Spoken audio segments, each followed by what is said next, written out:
All right, taking a look at a video this time dealing with segment proof. This is the same process you've probably been learning up to this point of got to explain, got to show how it's done. There's no set formula other than the things that need to be included in order to make a proof or proof. So just like before, we're heading from if to then. I'll explain a little bit more about that, but that's the same process you've been shown before. I'm going to re-emphasize drawing pictures and explaining. And then we're going to hit 3 examples here. So the first thing is if to then, just like you did with angles or something else like that. Your if is your given information.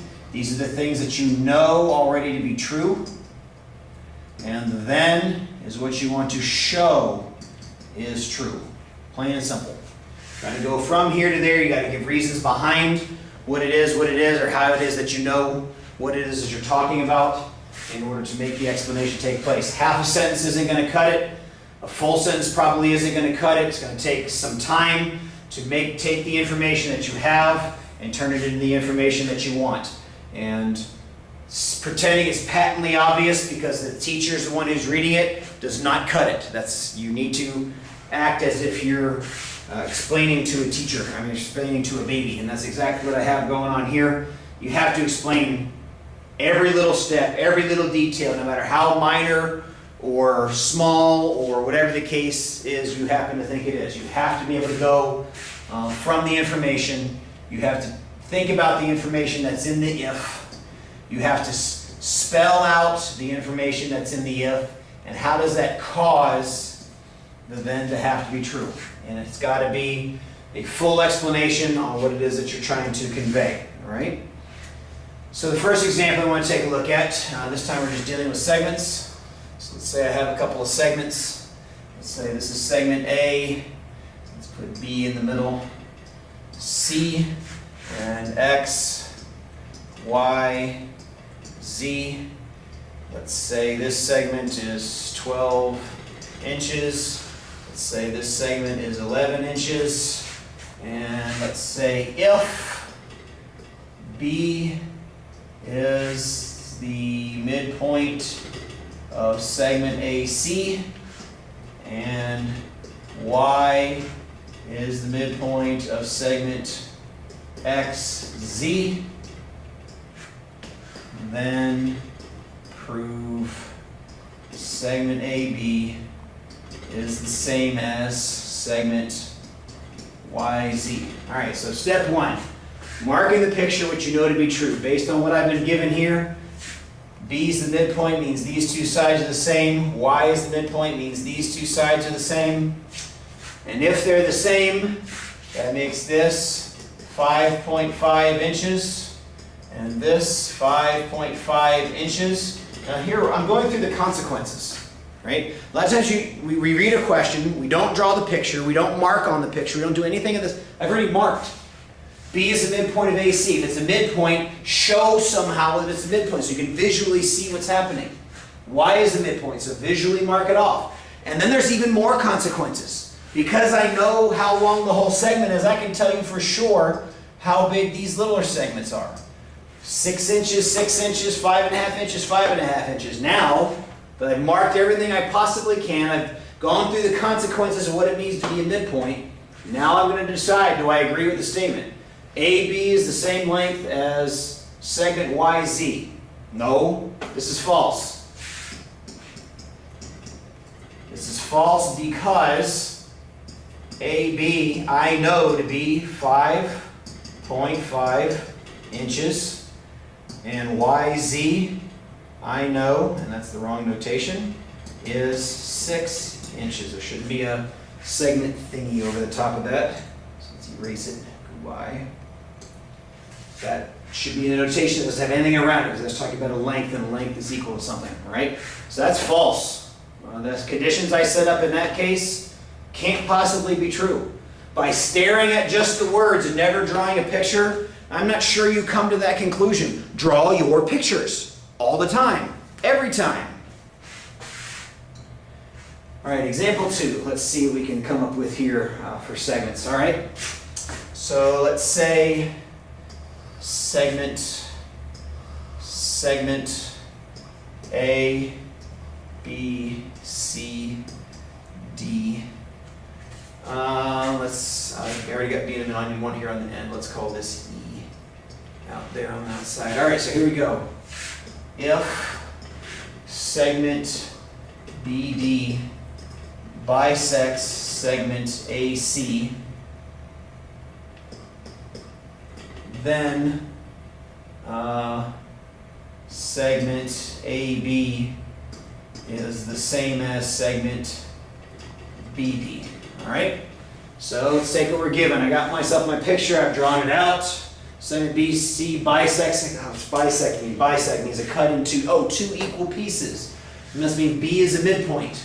So BD bisects AC. So BD, actually it should be ED.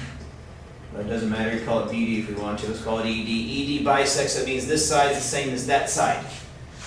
All right, and that's all it says. And there's no measurements given, so I don't have any actual numbers. So the next thing is I got to decide if I agree with this thing. Is segment AB the same as segment BD? Maybe, but I don't have enough information to conclude that for sure. So this one's a not enough info.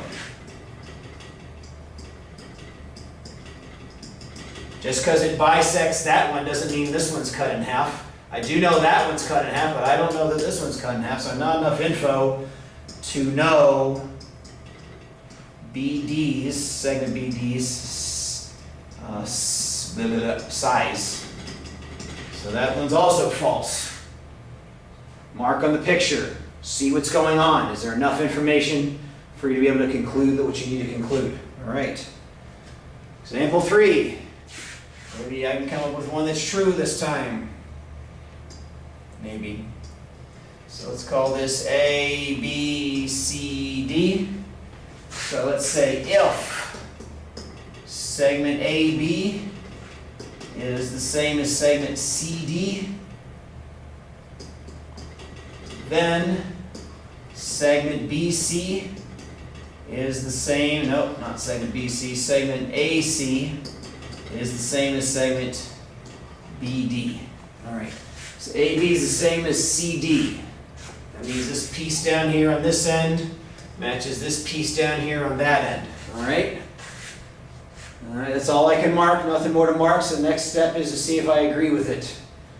Well, let's see here. AC goes from here to there, so that means I'm adding on this piece.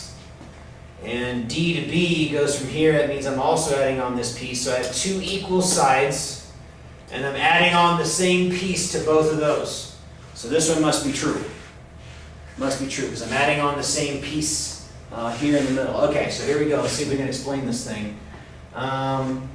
Since I know AB is equal to CD, because it's given, AB with BC equals AC, and CD with BC makes BD. That's because two smaller segments equals a large, so that's why that's true. So there's my if then because. Since I know those are the same, and I know I add up the pieces, I'm both adding on a BC. Since those are equal, and I'm fancy, those are 2. Aha, change colors, you can't necessarily do that. Since those are equal and those are 2, the result must be equal. I hate this color. Because adding equal number to equal number will be the same. So AC must match BD, which implies AC is congruent to BD. All right, so there's your explanation. Sloppy, but I'm making my case based on the pieces of what it is that I've thought through and talked through. Think it through first. Never try to just say, I see this statement, it takes time. It takes effort and it takes thinking, all right? There's no easy way out of it. I guess you can put down, I don't know all the time and never progress as a thinker or a human being, but all that's going on here is very simple concepts that are being asked. Can you show this is true based on this given information? This goes on in your life all the time. It might not be about segment lengths of a board in your house or something like that. But I mean, why should you believe what you see on TV? Or why would you believe something that you see pop up on Twitter or something else like that? It's the same idea. It's based on something. Can you make that reasonable conclusion that such and something else has to be true? Mathematics is a lot more firm of a world than the world you're living in as you try to buy stuff or get duped by, some salesman or something else of that nature. Or is what they're saying true? Can you believe what the news is saying and all that sort of stuff? So there's a connection there. It's not as easy as, and this is fairly easy, mark on the picture, work it out. Mathematics is very firm. Geometry is very firm in what it is that turns out to be true. Life, not so much. Learn how to master this sort of thing so that you can learn how to think and reason in other areas. All right? So that's that. That's how we deal with segments. If you get stuck on one, ask your teacher. Hints are usually right around the corner. Make sure you're explaining, not to me, but to a baby. So until next time, See ya!